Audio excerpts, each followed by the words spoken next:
Are you looking for a way to get all of those nasty parasites out of your body? If so, look no further. You're in the right place. Let me give you the recipe. To your juicer, you're gonna add kale, spinach, cabbage, carrots, and pineapple. Now, while I'm not putting it in this particular juice, you can also add mixed berries to the recipe, which will help eliminate all the free radicals in your body.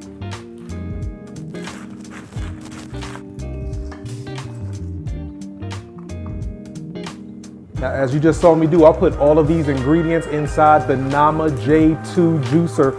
This is the best juicer one could ever ask for. Not only can you put the entire recipe in all at one time, but it is super easy to clean. So if you want to get your hands on the best juicer on the market, click the link in my bio and I'm gonna make sure you get 10% off of your purchase. Let's pour ourselves a drink so we can heal our bodies from the inside out.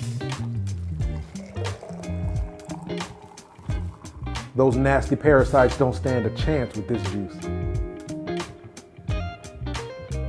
Yeah, and if you're looking for more recipes to help you reach optimal health, click the link in my bio so you can purchase your copy of my latest juicing ebook, How to Heal Your Body by Juicing, available now. As always, here's to your physical, spiritual, and mental health.